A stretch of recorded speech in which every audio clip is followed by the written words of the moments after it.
ఆశ్లేష నక్షత్రం. ఈరోజు విశేషమైన రోజు. ఈరోజు ముందుగా మంత్రబలంలో ఓం వాసుదేవాయ నమః అనే నామాన్ని జపించాలి. కన్ఫ్యూజన్లో ఉన్న మనం ఏ దారిలో వెళ్ళాలో కన్ఫ్యూజన్ అవుతూ ఉంటే, మనకి అక్షరాని ఉద్యోగంలో ఏదైనా ఉంటే, లేదా ఉద్యోగంలో స్థిరత్వం లేకపోతే, ఉద్యోగం లేని వారు అందరూ కూడా ఉద్యోగంలో ప్రగతి సాధించడానికి ఈ నామం ఉపయోగపడుతుంది. ఈరోజు మనమందరూ కూడా భక్తితో ఓం వాసుదేవాయ నమః ఉద్యోగంలో అభివృద్ధి చెందుదాం. ఆ భర్త తన పిల్లలకి గురుకులంలో వేయకుండా వాళ్ళని పనులకు పంపించేసి, వాళ్ళు సంపాదించిన డబ్బుల్ని తీసుకెళ్ళి తన చెల్లెలు పిల్లలకి మరియు భర్తకి వాళ్ళ అమ్మకి పోషిస్తూ ఉంటారు. అప్పుడు కూడా ఆ భార్య చాలా లోపలే క్షోభ తింటూ అలాగే ముందరికి వెళ్తూ ఉంటుంది. ఏం జరిగినా మన మంచిదానికే అని. అలా ఎన్నో సంవత్సరాలు గడిచి పిల్లోళ్ళు పెద్దోళ్ళు అవుతూ ఉంటారు. ఆ సమయంలో అనుకోకుండా భారీ కష్టం ఎదురవుతుంది. ఎవరికి అంటే ఆ యజమాని చెల్లెలు మరియు ఆ భర్తకి చాలా కష్టంలో చిక్కేసుకొనేస్తారు. తర్వాత అలా కష్టాల్లో ఉన్నప్పుడంతా వీళ్ళు ఆస్తులు అమ్మేసి ఇలాగే వాళ్ళకి సహాయం చేస్తూ ఇక్కడ సహాయం చేయడానికి కూడా అన్న దగ్గర ఏమీ లేదు. అటువంటి పరిస్థితి వాళ్ళకు వచ్చేసి ఇక వాళ్ళు చనిపోవాలి, మేము ఆత్మహత్య చేసుకోవాలి అనే సందర్భానికి వచ్చేసినప్పుడు ఆ విషయం ఈ ఒక భార్యకి తెలుస్తుంది. ఎవరు? ఆ చెల్లెలు అన్న భార్యకి తెలుస్తుంది, వదినకి తెలుస్తుంది. తెలివంగానే ఆవిడ నిశ్శబ్దంగా మహారాజు దగ్గరికి వెళ్తుంది. ఆ రాజ్యంలో ఉన్న మహారాజు దగ్గరికి వెళ్ళి, మహారాజా, మా చెల్లి భర్త చాలా ఇబ్బందుల్లో ఉన్నారు, వాళ్ళు ఆత్మహత్య చేసుకోవడానికి ప్రయత్నిస్తున్నారు, కానీ దీని అన్నిటికీ కారణం నా భర్తే, దీనికి మీరే న్యాయం చెయ్యాలి అని చెప్పి విన్నపాన్ని అక్కడ ముందు పెట్టి తన ఇంటికి వెళ్ళిపోతుంది. వెళ్ళిపోయిన తర్వాత మరుసటి రోజు రాజభటులు ఇంటి దగ్గరకు ఉదయాన్నే వస్తారు.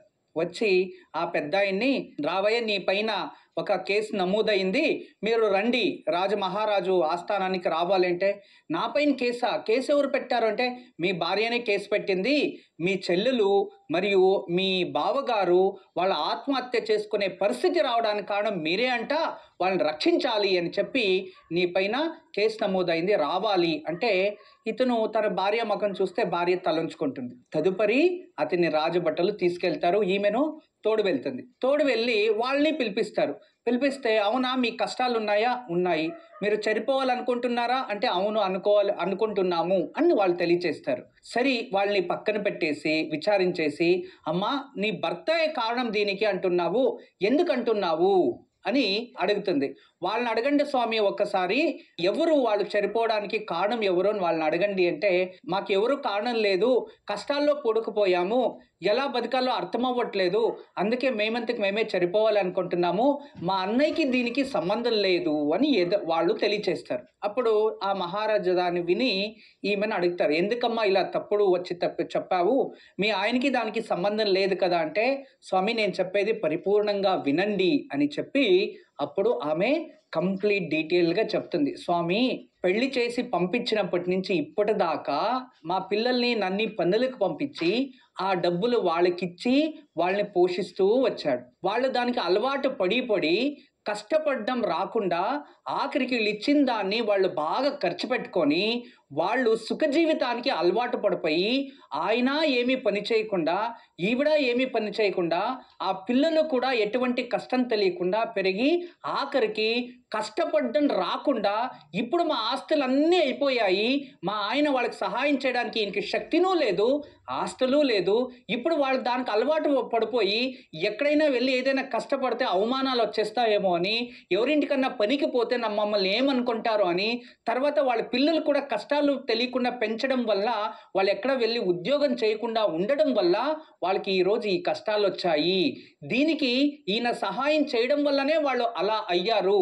ఈయన వాళ్ళకి సహాయం చేయడం మానేసి ఉండింటే వాళ్ళు కష్టపడ్డాన్ని నేర్చుకునేవారు. వాళ్ళు కష్టపడి మా కాల్పైన మేము నిలుచుకోవాలి, ఏ కష్టాలు వచ్చినా మేము ఎదిరించాలి అని అలవాటు పడి వాళ్ళు కష్టపడేవారు, వాళ్ళ జీవితంలో ఏదైనా పని నేర్చుకునేవాళ్ళు, వాళ్ళు సుఖంగా ఈరోజు బతికేవారు. స్వామి, దీని అన్నిటికి కారణం మా భర్తే అని తెలియచేస్తే ఆ మహారాజు, మీరు సత్యాన్నే మాట్లాడారమ్మా అని చెప్పి ఆమెను పొగిడి, నీ భర్త చేసింది తప్పే, ఇప్పుడు శిక్ష ఎవరికి ఇవ్వాలి అని ఆలోచించి, శిక్ష ఎవరికి ఇస్తారంటే ఆ చెల్లెలు భర్త ఉంటారు కదా, వాళ్ళకి మహారాజా శిక్ష ఇస్తారు. ఇన్ని రోజులు మీ అన్నయ్య నువ్వు పెళ్లి చేసి వెళ్ళిన తర్వాత నీ భర్తని మంచి ఉద్యోగానికి పంపించి ఎటువంటి కష్టం వచ్చినా అన్నయ్యలతో పుట్టింటితో ఎటువంటి ఆపేక్షణ లేకుండా మేము బతకాలి అనే ఒక లక్ష్యం లేకుండా దుర్బుద్ధితో వాళ్ళ దగ్గర ఉన్న వాటిని మీరు పొందుకొని మీరు సుఖ జీవితాన్ని అనుభవించి వాళ్ళు ఈరోజు ఎటువంటి ఆస్తులు లేకుండా అయిపోయి మీరు కూడా సుఖ జీవితాన్ని అనుభవించారు. కాబట్టి మీకే శిక్షణ అందిస్తున్నాను. మీరు మీ భర్త ఇదే రాజ ఆస్థానంలో, ఇదే మా ఆస్థానంలో మీ పిల్లలకి ఇక్కడ ఉద్యోగాలు ఇస్తున్నాము, ఇక్కడే పని చేసుకొని మీరు ఆ వచ్చే జీతంలో మీరు బతకాలి అని చెప్పి వాళ్ళకి ఉద్యోగం ఇచ్చి శిక్షని అమలుపరుస్తారు. శిక్ష ఏంటి అంటే కష్టపడ్డం అని అర్థం. అప్పుడు ఈ ఒక పెద్ద ఆయనకి అర్థమైంది. అంటే నా జీవితంలో ఎటువంటి మహా అపరాధం చేశాను అంటే అప్పుడు మహారాజు దగ్గర తెలియచేస్తాడు, మహారాజా పెద్ద మహా అపరాధమే చేశాను, ఎందుకు అంటే ఇప్పుడు నాకు అర్థమవుతుంది, ఎప్పుడైనా కష్టాలు ఉన్నప్పుడు ఆగుకోవాలి కానీ వాళ్ళ కష్టంలో ఉన్నప్పుడంతా నేను సహాయం చేయడం వల్ల వాళ్ళు దానికి అలవాటు పడిపోయారు, ఆ అలవాటు నేనే చేశాను కాబట్టి నాకు శిక్షణ ఇవ్వండి అని మళ్ళీ ఇతను అడిగితే, ఇది నీ భార్య వల్ల నిన్ను వదిలేస్తున్నాను, ఇక నువ్వు వెళ్ళి కష్టపడి నీ పిల్లల్ని చదివించుకొని కుటుంబం వైపు నువ్వు ఉండు అని అక్కడి నుంచి పంపిస్తారు. అంటే ఈ కథలో ఉన్న అర్థం జాగ్రత్తగా వినండి. ఎప్పుడే కానీ చెల్లెలకి బావగారికి సహాయం చేయండి, తప్పు లేదు. కానీ తల్లి తండ్రిని పోషించే జవాబారి మీది. వివాహం అయిన తర్వాత వాళ్ళకి ఏదైనా కష్టకాలంలో ఉంటే మీరు ఆగుకోవాలి, అదే అనుబంధం సంబంధం. కానీ ప్రతీ నెల వాళ్ళు కష్టపడకుండా కూర్చోబెట్టి తినుకొని ఉండేలా మీరు వాళ్ళకి ఏది చేసినా భవిష్యత్తులో అది వాళ్ళకి పరమహాని కలుగుతుంది. దాని నుంచి కష్టపడడం నేర్పించండి, మంచి ఉద్యోగం చేసేలా నేర్పించండి. అంతేకాని వాళ్ళు అడిగినప్పుడంతా మీరు ఆస్తులు అమ్ముకొని డబ్బులు ఇస్తూ ఉంటే వాళ్ళు ఖర్చు పెట్టడం అలవాటు చేసుకొని ఆఖరికి అటువంటి వాటికి అలవాటు పడి వాళ్ళ జీవితము పాడవుతుంది. మీరు ఉండే రోజులు ఇస్తారు, అయిపోయిన తర్వాత మీరు ఇవ్వలేరు కాబట్టి సులభంగా వచ్చే ధనాన్ని ఖర్చు పెట్టే అలవాటు అయిపోయారు కాబట్టి కష్టపడ్డము వాళ్ళు మర్చిపోయి ఉంటారు.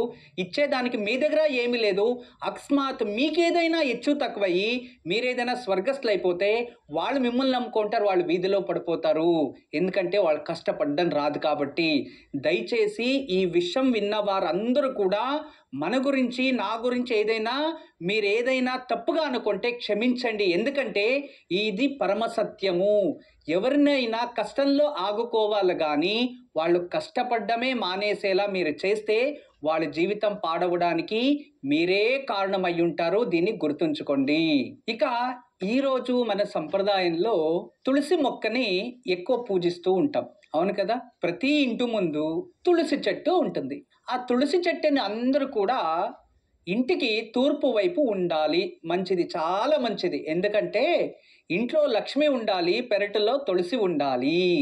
ఇంటి లోపల తులసి తీసుకొని రాకూడదు, తులసి చెట్టుని తీసుకొని రాకూడదు. ఇంటి లోపల ఇండోర్ ప్లాంట్స్ లాగా పెంచకూడదు.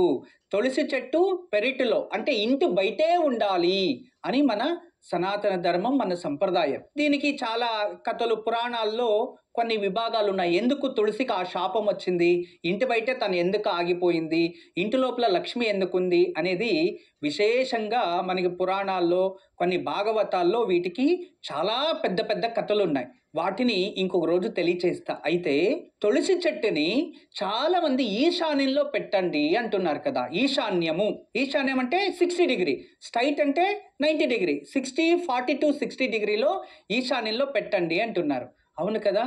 మీకు అందరికీ ఒక గుర్తొచ్చేది కృష్ణ తులాభారాన్ని గుర్తు చేస్తా వినండి. కృష్ణ తులాభార సమయంలో 8 భార్యలు ఉంటారు. ఎవరు ఇందులో అధికంగా తులాభారం చేస్తారో వాళ్ళకి మహావిష్ణు ప్రీతిపాత్రంగా ఉంటాడు అని తెలుసుకొని ఈ సత్యభామ రుక్మిణి ఉంటారు కదా, వీళ్ళిద్దరూ కూడా ఏం చేస్తారంటే సత్యభామ దగ్గర చాలా బంగారు ఉంటుంది, చాలా బంగారు, నేను బంగారుతో తులాభారం చేస్తా అని ఎంత కష్టపడినా కూడా సత్యభామ ఎంత బంగారు పెట్టినా అవ్వదు.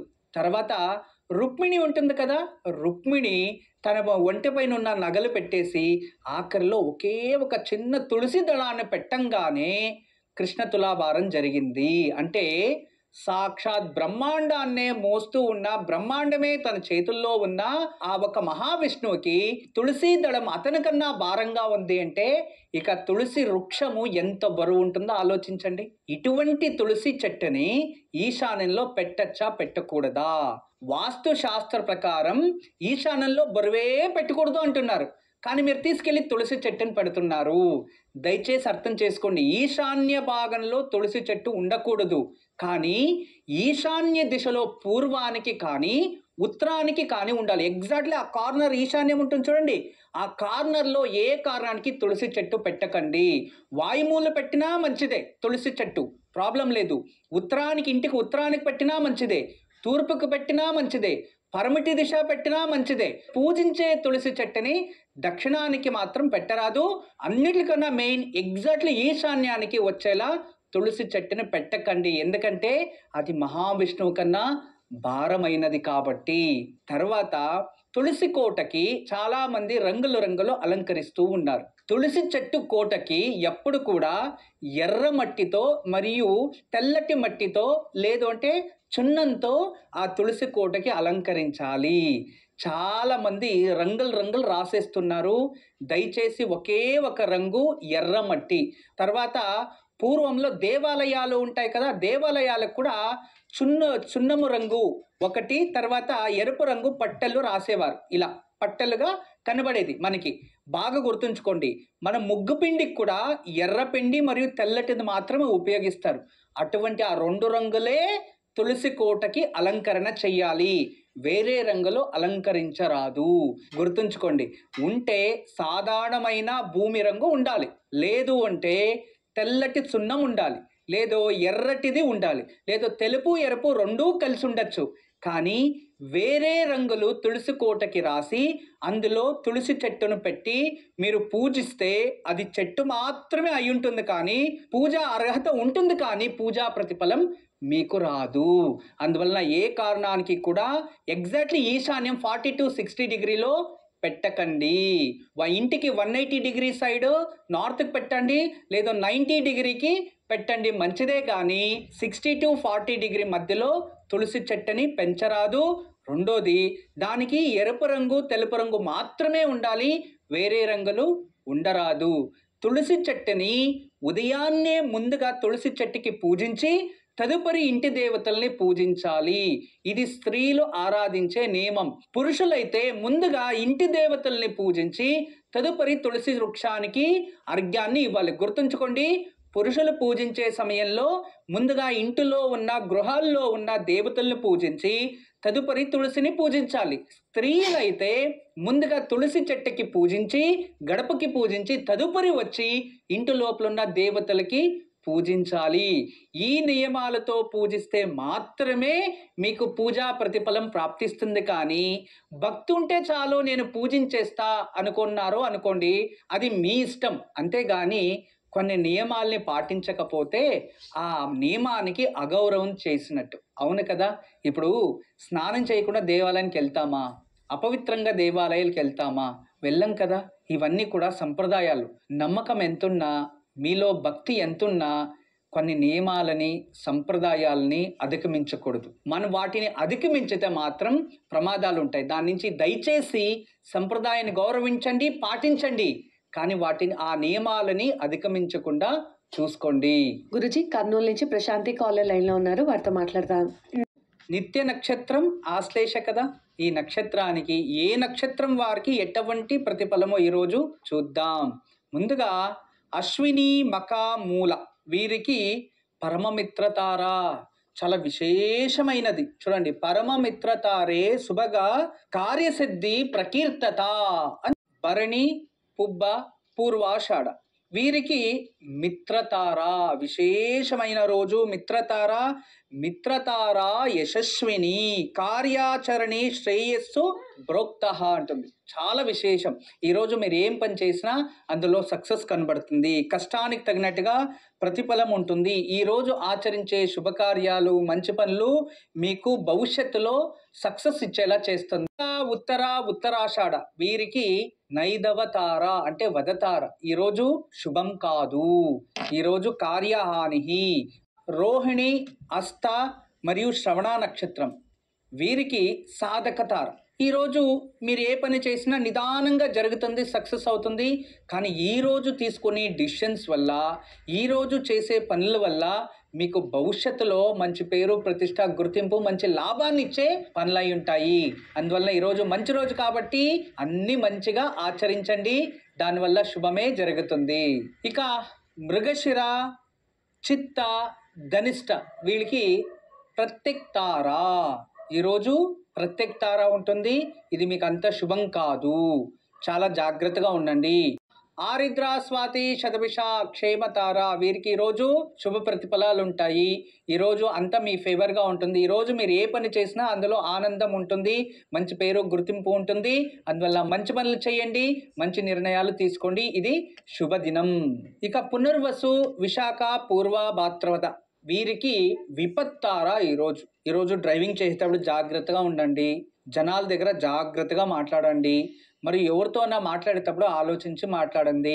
అనవసరమైన విషయాల్లో చర్చించడం, పోలీస్ స్టేషన్, కోర్టు వెళ్ళడం, ఇతరుల గొడవల మధ్యలో మీరు తలదూర్చకండి. డ్రైవింగ్ చేసే వాళ్ళు చాలా జాగ్రత్తగా ఉండడం మంచిది. ఇక పుష్య, అనురాధ, ఉత్తర, భాద్రపద వీరికి ఈరోజు సంపత్తారహ. ఆర్థికంగా అభివృద్ధి అవుతారు వీళ్ళు. రియల్ ఎస్టేట్ చేసేవాళ్ళు, ఏదైనా కొనుగోలు చేసేవాళ్ళు, ఇన్వెస్ట్మెంట్ చేసేవాళ్ళు, ఇటువంటి వారందరికీ కూడా ఈరోజు శుభం ఈ నక్షత్రంలో ఉండేవారికి. అందువల్ల కష్టపడండి.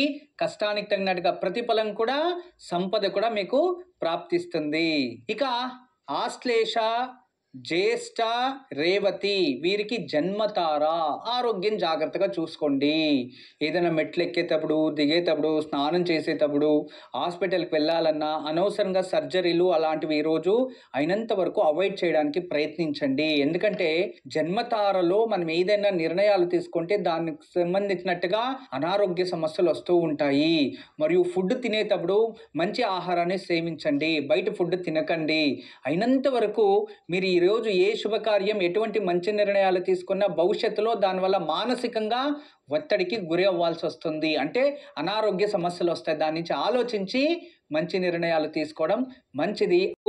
శుక్రవారం విశేషమైన రోజు. రేపు మహానక్షత్రం కదా, సింహరాశిలో ఉంటుంది. సింహరాశికి శ్రీరాముల వారి అధిపతి. రేపు మీకు ఎటువంటి అవకాశం అంటే, ఎవరికైనా జీవితంలో కోర్టు గొడవల వల్ల అనవసరమైన ఈ పోలీస్ స్టేషన్లో ఇటువంటివి ఎక్కువ తిరుగుతూ ఉంటే, అనవసరంగా మీ పైన నిందలు వస్తూ ఉంటే, మీరు ధర్మంగా ఉండి మీరు కోర్టులో చుట్టూ తిరుగుతూ ఉంటే, ఎవరో మీ పైన అనవసరంగా డబ్బులకో ఇంకో దానికో మిమ్మల్ని డిస్టర్బ్ చేస్తూ ఉంటే, రేపు ధనుష్మందన పూజ అని చేస్తారు. ధనుష్మందన ఎలా? ఇది ధనుష్మందన అంటే ఇది విశేషంగా పరశురాముల వారు, శ్రీరాముల వారు ఒక చోటు నిల్చుకొని ఆ ఒక ధనుస్సుని గుర్తుంచుకోండి, విష్ణు ధనుస్సుని రాముల వారికి అందిస్తారు. అది ధనుష్మందన అంటాం.